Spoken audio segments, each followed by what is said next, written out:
Professional meet का कार्यक्रम रखा गया था, जिसमें इस कार्यक्रम में भागीदार बनने के लिए मुख्य वक्ता के रूप में आदरणीय पूर्व उप मुख्यमंत्री, आदरणीय पूर्व प्रदेश अध्यक्ष और उनके साथ यहाँ पर आदरणीय विधायक मोहनलाल जी, राजीव शर्मा जी, दलजीत सिंह जी, मनमोहन जी, सूर्य जी, आशुतोष गुप्ता जी रहे। और इस कार्यक्रम से पहले नीचे एक प्रदर्शनी लगी थी, उस प्रदर्शनी में डॉक्टर साहब ने उसकी ओपनिंग की। उसके बाद यहाँ प्रोफेशनल मीट, उसके बाद अभी प्रेस से आपसे रूबरू होंगे। पिछले 11 सालों में 2014 के बाद भारतवर्ष में क्या परिवर्तन हुए, क्या बदलाव हुए, उसी सिलसिले में प्रोफेशनल लोगों से मिलने के लिए आए थे डॉक्टर साहब, और मैं उनसे प्रार्थना करता हूं कि वो अपनी बात आपके साथ रखें। सभी प्रेस के बंधुओं का मैं स्वागत करता हूं। जैसे हमारे जिला के अध्यक्ष कुलदीप जी ने बताया कि आज जो ये कार्यक्रम था जो प्रोफेशनल्स हैं उनकी बैठक थी, उनका एक मीट था, एक संगोष्ठी थी। ये जो कार्यक्रम है ये प्रदेश में, उसके बाद जिलों में, मंडलों में, और उसके बाद शक्ति केंद्र यानी 2-2, 3-3 बूथ जो है उस पर ये कार्यक्रम होंगे। भारतीय जनता पार्टी के कार्यकर्ता और विशेष तौर पर उस क्षेत्र में रहने वाले जो हमारे प्रोफेशनल्स हैं, इंटेलेक्चुअल्स हैं, रिटायर्ड टीचर्स हैं, आर्मी अफसर्स हैं,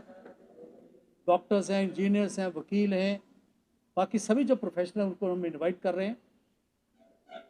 और मकसद है कि आज प्रधानमंत्री नरेंद्र भाई मोदी जो दुनिया के सबसे लोकप्रिय नेता हैं, उनके जो कार्यकाल का जो 11 साल पूरे हुए हैं और उन्होंने जो लक्ष्य रखा है कि 2047 तक विकसित भारत होगा, वो विकसित भारत की क्या संकल्पना है, उसका कैसा स्वरूप होगा और उसमें हमारी क्या भूमिका है, भारतीय जनता पार्टी, भारत के लोगों की क्या भूमिका होनी चाहिए। उसके लिए 2 टॉपिक्स और भी थे कि हमारे जो गरीब कल्याण के लिए कौन कौन से कार्यक्रम हुए, क्योंकि सबसे बड़ी चैलेंज भारत में है, वो चैलेंज है कि जो हमारे गरीब लोग हैं, बिलो पॉवर्टी लाइन वाले, खुशी की बात यह है कि 25 करोड़ से ज़्यादा वो लोग थे जो पिछले 11 सालों में गरीबी रेखा से ऊपर आए हैं। उनको हर प्रकार की सुरक्षा, उनके भोजन की सुरक्षा, बिजली, पानी,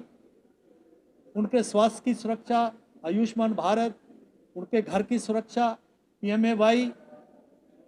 उनके लिए रोजगार चलाने के लिए अलग अलग कार्यक्रम, हमारी बहनों के लिए, बेटियों के लिए कई प्रकार की उनकी इंश्योरेंसेस, तो सारे कार्यक्रम हुए। तो इनको याद करना, इनको जो है लोगों तक लेके जाना, और गरीब कल्याण के साथ साथ अगर सुरक्षित भारत है, अगर भारत सुरक्षित है तभी वो विकास कर सकता है। और सुरक्षित भारत कैसे बन सकता है, क्योंकि भारत के सामने बहुत सी चैलेंजेस हैं। पीछे आपने देखा कि पिछले मई जून में जिस प्रकार से इसी महीने में पाकिस्तान ने जो पहलगाम में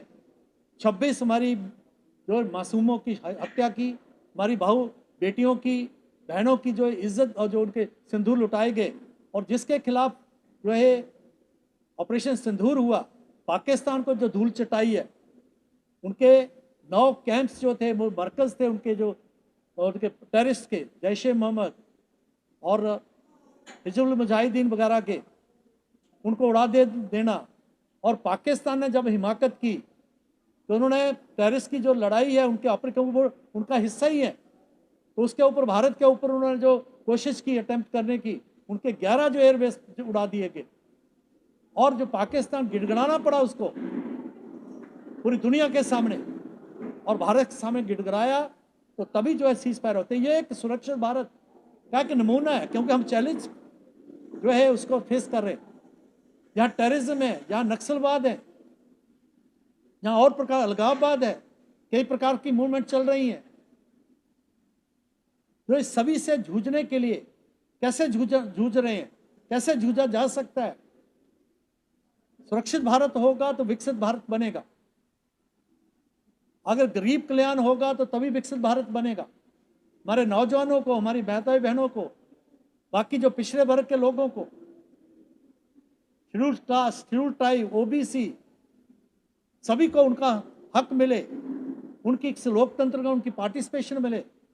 33% तक अगर महिलाओं को आरक्षण मिलेगा 2029 तक,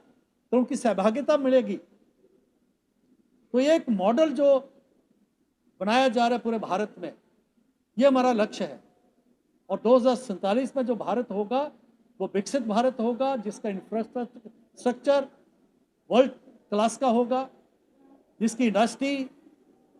चाहे वो डिफेंस इंडस्ट्री है, चाहे बाकी इंडस्ट्रीज हैं, चाहे हमारा सैटेलाइट्स हैं, हमारे स्पेस जो है साइंस है, उसमें विकास करना, उसके लिए IITs, IIM, उसके लिए मेडिकल कॉलेजेस, स्वास्थ्य के लिए, ये सारा जो एक विकसित जो भारत है उसके लिए ये जो चर्चा हो रही है। और ये चर्चा नीचे तक जाएगी, क्योंकि लोकतंत्र में अगर आम व्यक्ति इस प्रकार की चर्चा करेगा तभी वो भारत जो है वो जागरूक भारत होगा, अवेयर भारत होगा, वही जो है वो विकसित भारत बन सकता है। इस प्रकार की चर्चा जो है इन कार्यक्रमों, इन संगोष्ठियों के माध्यम से होगी, जिससे कि एक नया दिशा मिलेगी भारत में विकसित भारत को जो है विकसित बनने के लिए। बहुत बहुत धन्यवाद।